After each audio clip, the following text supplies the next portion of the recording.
Shalom adik-adik, selamat pagi semuanya. Apa kabar adik-adik yang ada di rumah? Pastinya dalam keadaan sehat dan selalu dalam lindungan Tuhan. Kita berjumpa lagi dalam YouTube channel PAR GKI Martin Luther Kamkei. Sapu iman tumbuh melalui firman Tuhan. Prajurit Kristus, do it for Jesus. Iya, adik-adik yang di rumah, pada pagi hari ini kami akan memulai dengan sekolah minggu kami. Untuk itu kami akan awali dengan doa. Kakak Jenny minta adik-adik di rumah mengambil sikap doa, lipat tangan, tunduk kepala, tutup mata, dan kita bersatu di dalam doa. Kita berdoa. Terima kasih Tuhan Yesus yang baik. Di pagi hari ini kami mengucap syukur dan berterima kasih karena Tuhan begitu baik bagi kami. Kami boleh ada sebagaimana kami ada. Tuhan, di pagi hari ini kami mohon Engkau memberkati ibadah kami dari awal, pertengahan, hingga pada akhirnya terjadi seturut dengan kehendak-Mu. Terima kasih Tuhan Yesus. Haleluya. Amin. Amin. Iya, baik adik-adik, kita sudah berdoa, sekarang kita akan memuji Tuhan. Kita memuji Tuhan dengan pujian yang berkata, hari ini kurasa bahagia. Hari ini kurasa bahagia, berkumpul bersama saudara seiman. Tuhan Yesus telah satukan kita tanpa memandang di antara kita. Bergandengan tangan dalam kasih, dalam satu hati, berjalan dalam terang kasih Tuhan. Kau sahabatku, kau saudaraku, tiada yang dapat memisahkan kita. Oh, kau sahabatku, kau saudaraku, tiada yang dapat memisahkan kita. Kita masih memuji Tuhan lagi dengan pujian yang berkata bertambah-tambah dalam. Untuk itu sobat-sobat yang di rumah bisa bangkit berdiri, kita menyanyi pujian ini bersama-sama. Bertambah-tambah dalamnya, bertambah-tambah dalamnya, bertambah-tambah lebarnya, bertambah-tambah tingginya kasih Yesus padaku. Dalamnya lebih dari laut, lebarnya mengelilingi bumi, tingginya oh tinggi sekali kasih Yesus padaku.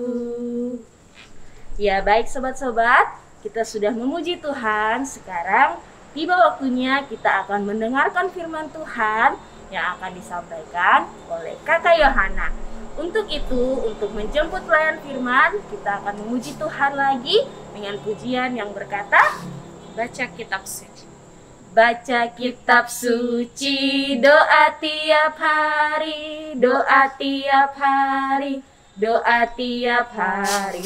Baca kitab suci, doa tiap hari kalau mau tumbuh. Kalau mau tumbuh, kalau mau tumbuh, glory haleluya. Baca kitab suci, doa tiap hari kalau mau tumbuh. Kepada Kakak Yohana, kami persilahkan. Shalom, damai sejahtera buat kita semua, buat adik-adik yang di rumah, adik-adik yang terkasih dalam Tuhan kita Yesus Kristus. Firman Tuhan untuk kita di pagi hari ini terambil dari kitab Kisah Para Rasul 11 ayat 19 hingga ayatnya yang ke-30. Namun adik-adik, sebelum kita membaca firman Tuhan ini, mari kita satu dalam doa. Kita berdoa 3. Bapa di sorga, Bapa di dalam nama Yesus, kami bersyukur untuk semua kasih-Mu di dalam kehidupan kami. Kami bersyukur karena di saat ini kami boleh diizinkan untuk mendengarkan sebagian daripada kebenaran-Mu. Bapa, hamba yang menyampaikan penuh keterbatasan dan dosa, namun layakkan hamba untuk menyampaikan firman ini, sehingga boleh menjadi berkat untuk adik-adik sekalian yang mendengarkan. Di dalam nama Yesus kami berdoa. Amin.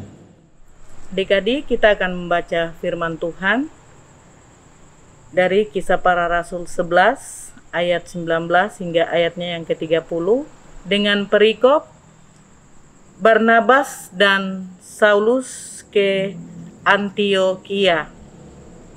Sementara itu, banyak saudara-saudara telah tersebar karena penganiayaan yang timbul sesudah Stefanus dihukum mati.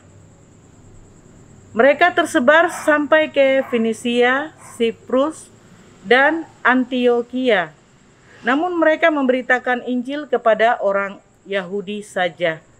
Akan tetapi di antara mereka ada beberapa orang Siprus dan orang Kirene yang tiba di Antiokhia dan berkata-kata juga kepada orang-orang Yunani dan memberitakan Injil bahwa Yesus adalah Tuhan. Dan tangan Tuhan menyertai mereka dan sejumlah besar orang yang menjadi percaya dan berbalik kepada Tuhan. Maka sampailah kabar tentang mereka itu kepada jemaat di Yerusalem. Lalu jemaat itu mengutus Barnabas ke Antiokhia. Setelah Barnabas datang dan melihat kasih karunia Allah, bersukacitalah ia. Ia menasihati mereka supaya mereka semua tetap setia kepada Tuhan.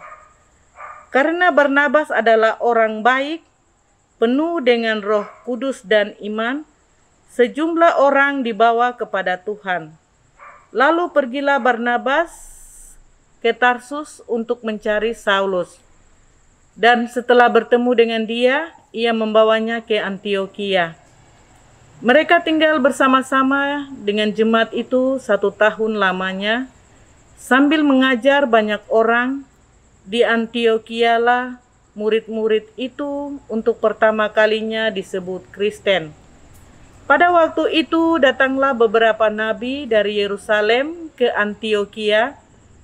Seorang dari mereka yang bernama Agabus bangkit, dan oleh kuasa Roh ia mengatakan bahwa seluruh dunia akan ditimpa bahaya kelaparan yang besar. Hal itu terjadi juga pada zaman Claudius. Lalu murid-murid memutuskan untuk mengumpulkan suatu sumbangan sesuai dengan kemampuan mereka masing-masing dan mengirimkannya kepada saudara-saudara yang diam di Yudea. Hal itu mereka lakukan juga dan mereka mengirimkannya kepada penatua-penatua dengan perantaraan Barnabas dan Saulus. Demikian jauh pembacaan firman Tuhan untuk kita di pagi hari ini. Adik-adik yang terkasih, kita akan belajar sebagian daripada firman ini, di mana kita akan melihat apa itu Antiokhia. Adik-adik yang dikasihi oleh Tuhan kita Yesus Kristus, di sini kakak ada punya satu ulat firman Tuhan, di mana ulat ini ada beberapa pertanyaan untuk kita sama-sama pelajari di pagi hari ini. Yang pertama, apa itu Antiokhia? Antiokhia adalah tempat atau kota di mana Antiokhia merupakan ibu kota dari negeri Syria. Antiokhia, kota yang penduduknya sangat banyak dan kota yang sangat masyhur. Kenapa dikatakan sangat masyhur? Karena ia dipenuhi dengan gedung-gedung yang bagus, jalan yang bagus, dan juga dengan taman-taman bunga yang dihiasi bagus di dalam kota Antiokhia. Antiokhia berada di tepi sungai Orontes. Adik-adik yang terkasih, Yang berikut kita akan melihat siapa Barnabas dan Saulus. Adik-adik, Barnabas dan Saulus adalah pemberita Injil. Mereka melaksanakan amanat dari Tuhan, menyampaikan firman Tuhan ke tempat-tempat yang berada di Antiokhia untuk menyelamatkan banyak orang yang sudah berbuat jahat di kota Antiokhia. Adik-adik yang terkasih, Tuhan mengutus Barnabas dan Saulus ke Antiokhia untuk mengembalikan jalan kehidupan orang-orang yang ada di Antiokhia ke jalan yang benar lewat firman Tuhan yang mereka sampaikan. Adik-adik yang berikutnya, kita akan lihat bersama-sama mengapa Barnabas dan Saulus ke Antiokhia. Barnabas dan Saulus ke Antiokhia untuk menyampaikan firman Tuhan dan juga menyelamatkan orang-orang yang ada di Antiokhia yang kehidupannya sudah sangat tidak bagus dan tidak sesuai dengan apa yang Tuhan maksudkan, di mana mereka melakukan berbagai macam kejahatan. Mereka membunuh, membenci orang, menganiaya orang, sehingga Tuhan merasa bahwa mereka harus disadarkan dengan firman Tuhan. Lalu Tuhan mengutus Barnabas dan Saulus ke Antiokhia untuk memberitakan Injil supaya semua orang yang telah melakukan kejahatan ini dapat berbalik ke jalan yang benar. Adik-adik yang terakhir, kira-kira apa hubungan antara firman Tuhan tadi dengan adik-adik dan kakak, dan apa maksud Tuhan lewat firman Tuhan ini untuk kita sekalian? Baik adik-adik, hubungan firman Tuhan tadi tentang Barnabas dan Saulus dan juga kita, yaitu kita sama-sama Kristen.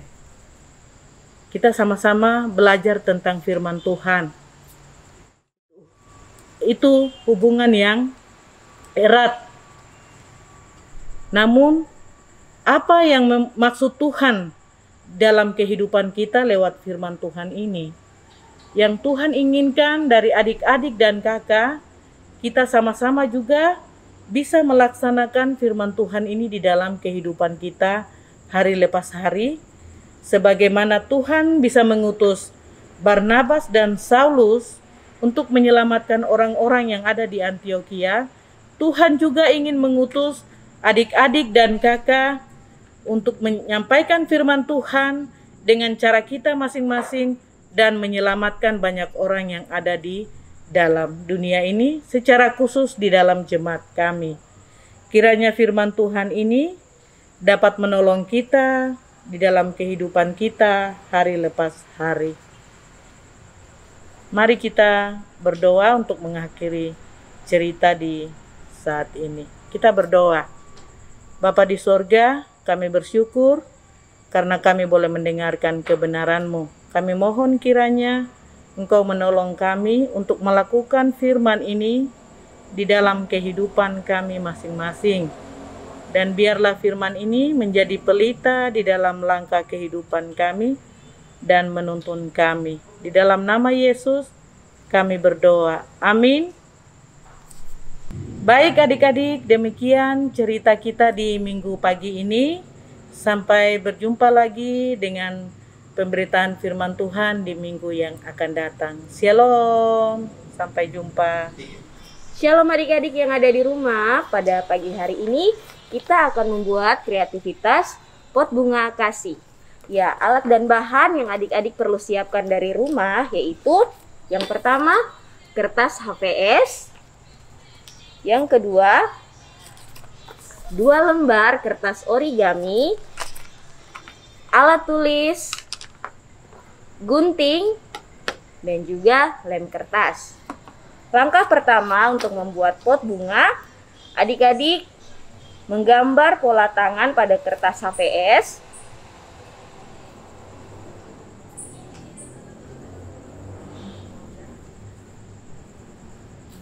Ya, setelah itu kita akan menggambar pola pot bunga pada kertas origami.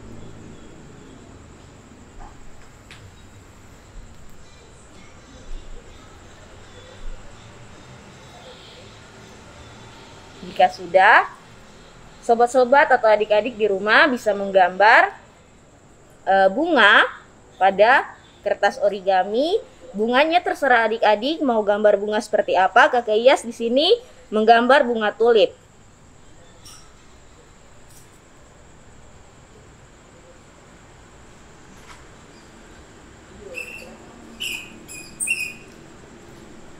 Jika semua pola sudah digambar, adik-adik bisa menggunting. Pola yang pertama adalah pola pot bunga.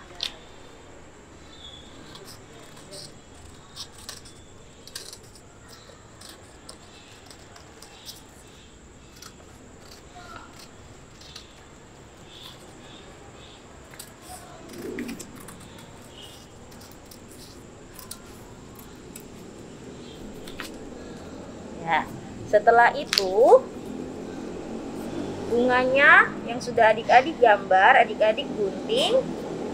Dan jangan lupa adik-adik gambar bunganya 5 buah bunga.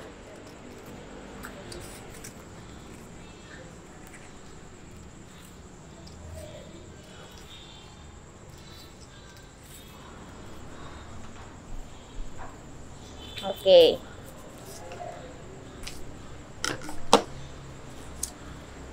Jika polanya sudah adik-adik gunting, yang pertama kita akan menempelkan pola pot bunga pada kertas HVS yang adik-adik sudah gambar pola tangan.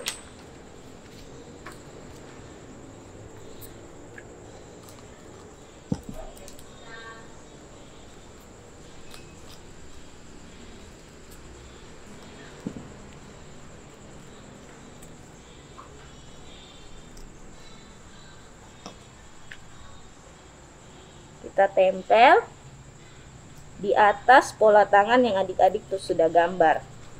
Setelah itu tempel bunga-bunganya pada jari-jari yang sudah adik gambar di kertas HVS.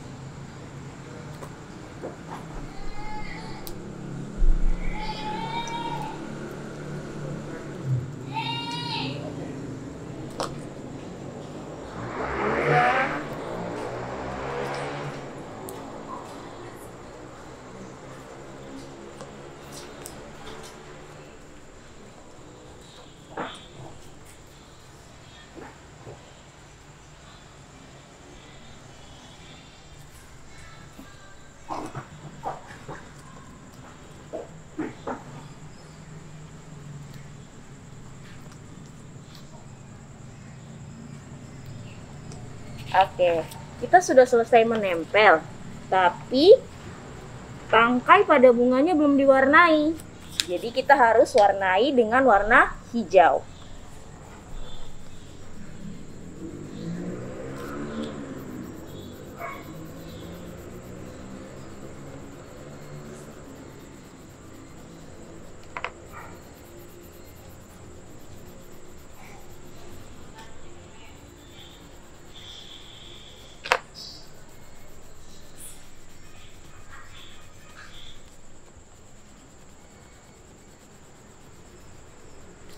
Oke, sudah diwarnai, jadinya seperti ini. Tetapi tadi di awal Kakek Yas bilang pot bunga ini namanya pot bunga kasih. Jadi adik-adik bisa tulis huruf kasih pada setiap kelopak bunga.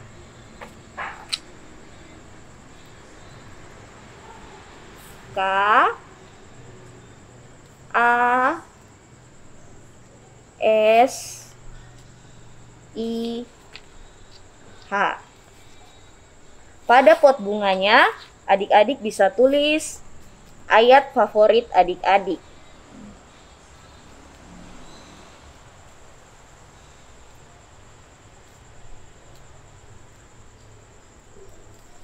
Oke, sudah jadi.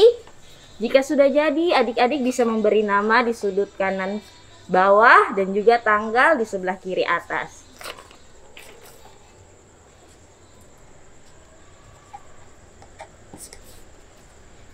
Hari Minggu, tanggal 1 Agustus 2021. Oke, pot bunga kasih dari Kakak Ia sudah jadi. Silahkan adik-adik di rumah mencobanya sendiri. Sudah mendengarkan firman Tuhan yang sudah disampaikan oleh Kakak Yohana. Semoga firman Tuhan ini bukan hanya adik-adik dengar, tetapi adik-adik bisa melakukannya dalam kehidupan hari lepas hari. Sekarang kita akan mengakhiri ibadah sekolah minggu kita pada pagi hari ini. Kita akan memuji Tuhan bersama-sama dalam sikap doa dengan pujian yang berkata, Bapa terima kasih. Dalam sikap doa, Bapa terima